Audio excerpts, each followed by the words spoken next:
Another related question: is the state regent allowed to participate in the discussion of a motion? It seems like her position would be an intimidating factor and therefore unfairly affect the vote. So first, let's look at if this individual is the presiding officer at the time.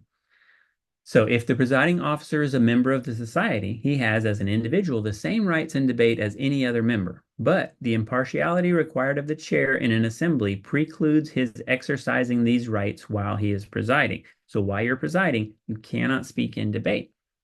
To participate in debate, he must relinquish the chair. So the regent would have to step down uh, if she wanted to speak in debate. Now, the presiding officer who relinquished the chair then may not return to it until the pending main question has been disposed of, since he has shown himself to be a partisan as far as that particular matter is concerned. So, if a regent who is presiding wants to speak to the question, that she would have to step down, could then speak just like any other member, not with any more or less rights than any other member, but then could not return to put that question to a vote, could no longer have anything to do with that particular question that you're voting on. Only when that is finished could the regent then return to the chair. Now, let's look at the other question. What if it's a chapter meeting and a state regent comes in and is not the presiding officer? Well, then there's nothing to preclude her from speaking in debate on any motion as long as she's a member of that chapter.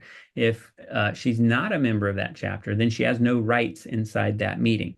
That meeting is for those members. So she could be allowed by the assembly to address the assembly. She could be allowed, and that would require a majority vote.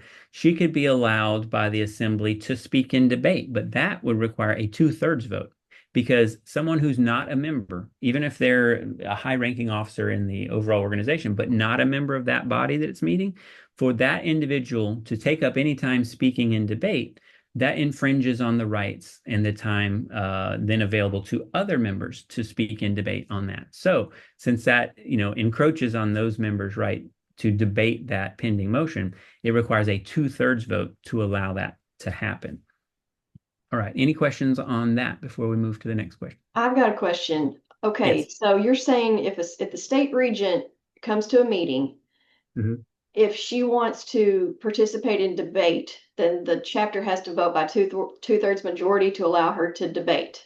If she's not a member, If so she's if not she's a member. not a member, yes, just like any other non-member. So in parliamentary law, there are members and then there are non-members. There's no gray area there. If you're not a member of that body, then you have no rights there. Now, the assembly could allow them, and if the assembly allows it and nobody raises a point of order that, it's allowed, then that's fine. It doesn't harm anything. However, the moment the chair recognizes or a member could raise a point of order, say point of order, Madam Chair, we're in debate now, and only members have a right to speak in debate. What So, if, here's something that I think they get around that with, is they invite the state regent and mhm, before knowing a motion's going to be made, right. so the regent will, or whoever it is, whether it's an executive officer, somebody that's in a higher up position, to Mhm, speak before, and right. then they give their little spiel beforehand. So Right. what is there a way around that? Yeah, so it's the assembly, and it really, it runs into this, like, is the assembly being influenced, by this? If so, then maybe they don't want to have that. But it's clear in parliamentary law that the assembly controls its own meeting. So the assembly, meaning the members of that meeting that are assembled there inside that gathering, they control who speaks in their meeting, with the rules. And you have rights to speak in certain times, and you have rights to speak in debate if you're a member. If you're not a member, like I said, you have no rights. So if one individual, let's say you have an assembly of 50 members, and the presiding officer invites someone to speak, and then is going to have that individual speak on this motion or whatever. Okay, so that requires the permission of the assembly. Not the permission of the presiding officer. The presiding officer can't simply bring someone in.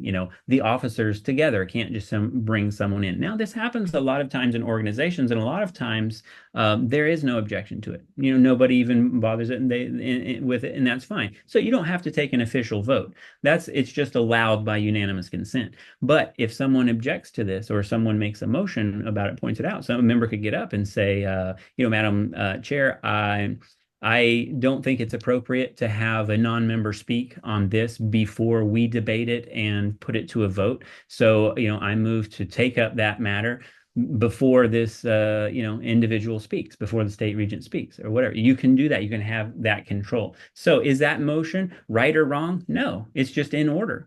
And so then who decides?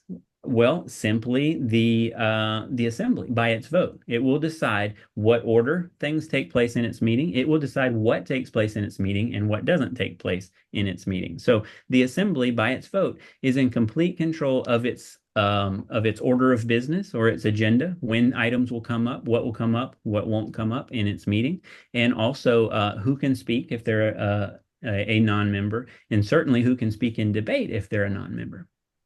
Okay, so here,